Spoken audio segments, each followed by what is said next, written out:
Sorry? 10 and 5, Cahirlock. 10 for myself and 5 for Deputy Mitchell. Okay.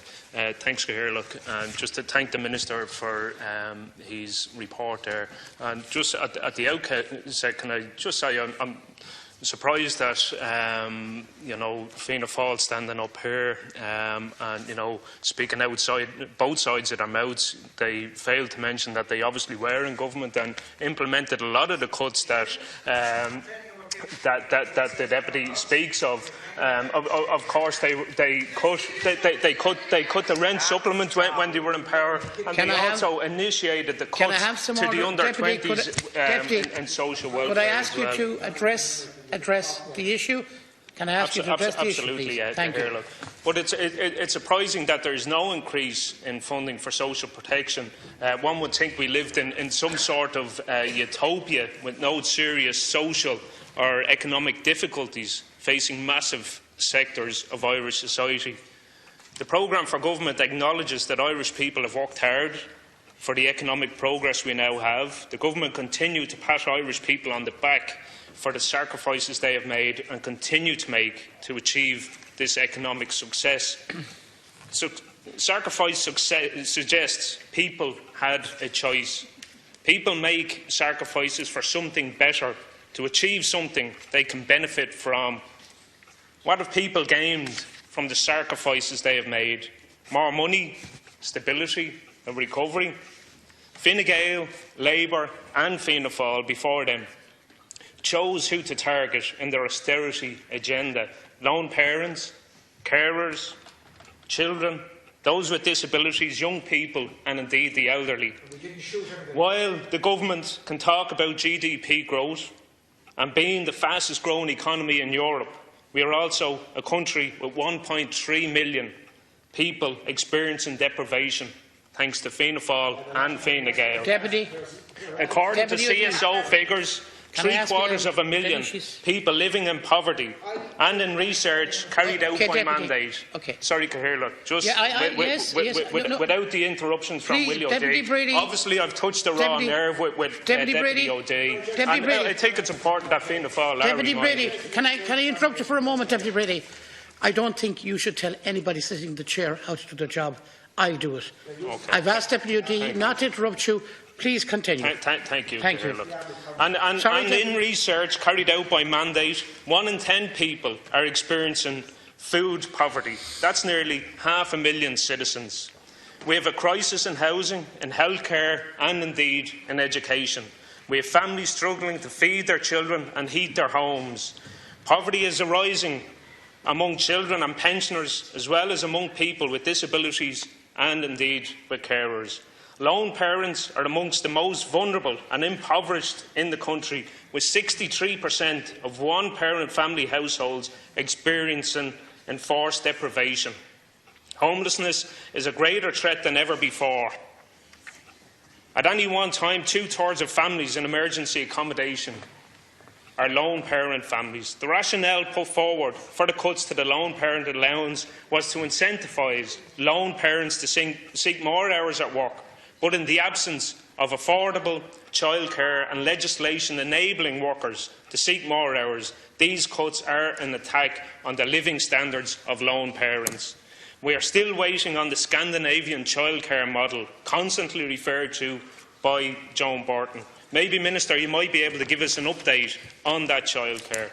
Sinn Féin called on the Government to reverse the changes to the lone parent allowance in a private member's motion in July 2015.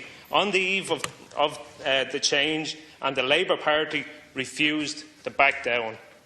Today, the Labour Party are standing up whinging about this cut and that cut as if they played no part whatsoever in standing over the harshest cuts ever seen in this country. So where is the recovery for lone parents? There is no recovery whatsoever for lone parents. They certainly aren't living in a utopia. A man from Baldenglass in my own constituency of Wicklow contacted my office last week. He is caring for his daughter and has been told he will have to wait 19 weeks until his application for carers allowance is even looked at. Thanking him for his sacrifice and turning the economy around won't get him the carer's allowance he is entitled to any quicker. The reality is that carers right across the country have nothing left to give. Carers who save the state over €4 billion each year are experiencing unprecedented hardship. Is that their sacrifice, Minister? So where is the recovery for carers?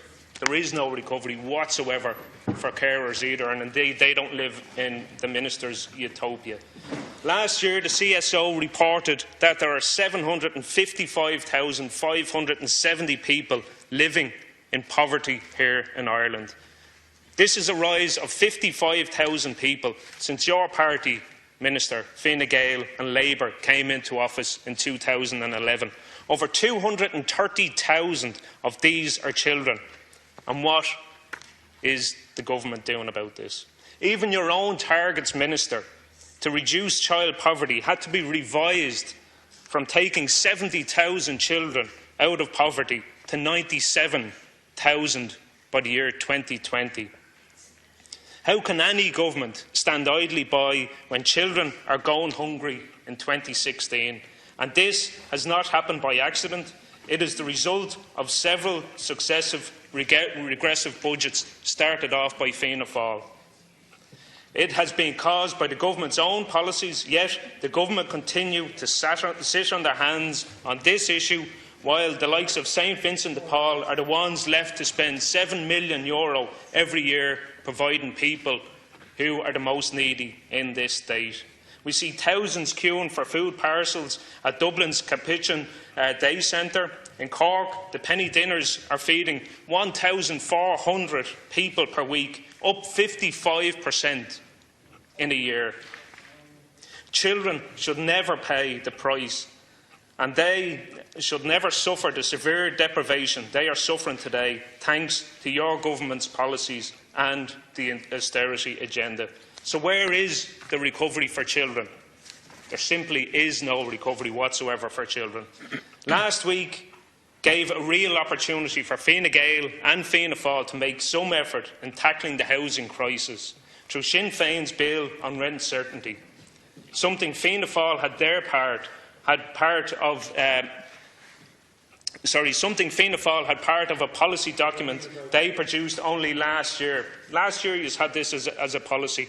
The Sinn Féin legislation would have saved renters up to €1,000 a year, yet Fianna Fáil decided to go against their own party policy to run along with their coalition partners of Fine Gael. Deputy. I mean, this really begs the question of Fianna Fáil of why did you not go into coalition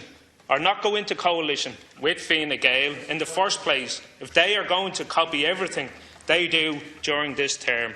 Fianna Fáil were adamant to stand by their commitment not to form a government with Fine Gael, yet every other commitment they made before the election seems to be out the window. Gone out the window, Deputy O'Day. So while thousands of families and lone parents are struggling to pay rent all over this country, the housing crisis... Deputy, I need to stop you for a moment. I don't want you to use the word lie. In this chamber, you're not allowed to use it. I'm sorry. No, so please withdraw the word lie. I don't want to get into conflict here. No, but that's untruth is fine, but continue. Sorry. Deputy, please, Deputy, it is not Deputy, it's your colleague that is speaking, please. I know you've been sorry, Deputy, it is not your slot. Well, I know you've been making sorry, hold a minute, please. I know you've been sorry, excuse me for a moment. Excuse me. I know you've been making gestures at me for 8 minutes. It is your colleague that is speaking. Continue. Continue. With constant interruption Deputy from Brady, would you Fianna Fáil benches over here. Deputy Brady, so hopefully there'll be a little bit you're of wasting up the time, Deputy Brady. Deputy Brady, your attitude is not helping this situation. So please, you have 1 minute. You have 1 minute. Well, Cahir, look, I'm sorry, you have 1 minute. Yeah, well, so where is the recovery for people sleeping on our streets tonight? There's absolutely none. 2,000 children this evening sleeping in hotels right across the state. And indeed, the elderly have seen the abolition of the telephone allowance, a lifeline especially for those living alone or for those in rural Ireland. They have seen increased prescription charges, which have left many people picking and choosing what type of medication they should take. They've seen a reduction in household benefits and the fuel allowance. Cutting the fuel allowance from 32 weeks to 26 weeks has had a devastating impact. Deputy, I must remind you, your time is up. Currently, your time Ireland is up. has You're the using largest up your level colleague's time. of excess. Sorry, we have 15 minutes. Yeah, but you asked me to give 5 minutes to your colleague. You know you're using up your deputy's time. I'll conclude, Cahirla. And unfortunately, if this is the way it's going to continue here with Deputy O'D interrupting every time Sinn Féin stand up, Cahirla, you're still using up your time, Deputy. You know, obviously we are touching a very, very raw nerve with the austerity agenda and the fact that Fianna Fáil are effectively in government. So, Cahirla, I'll finish up with this, Cahirla. Sinn Féin, we have produced measures time in and time out. We produce pre-budget submissions. We present them to the government. We presented them to Fianna Fáil in the past. We continue to present them to Fine Gael to deal with the inequalities, to deal with the deprivation, to deal with the child hunger and the poverty right across this state, which is epidemic and continuous with government policy, successive governments, whether it's Fianna Fáil or whether it's Fine Gael. Now, Cahirla, we have an opportunity here to deal with the deprivation, and unfortunately, you know, we need to get out of this false sense of a utopia that this government and the predecessors in Fianna Fáil seem to believe in. And we need to get away from with the thoughts of investing in rainy day funds, whilst every day is a rainy day for these people that I speak about, the elderly, the carers, the unemployed, right across society. We need a change. We need a rainy day fund to help out the most vulnerable in our society, Cahirla. And hopefully Deputy O'D will cease from his futile interruptions. Deputy, please. Okay. Deputy O'D, can I ask you? Gentlemen, sorry, I have to ask you. Sorry, you must. Excuse me, Deputy O'D, please cooperate. Deputy, I must ask you to withdraw the word lie. Deputy O'D had to withdraw it. In all fairness, you cannot use the word lie in this House, so I ask you to withdraw. Thank you. Gur maithfidh Cathaoirleach.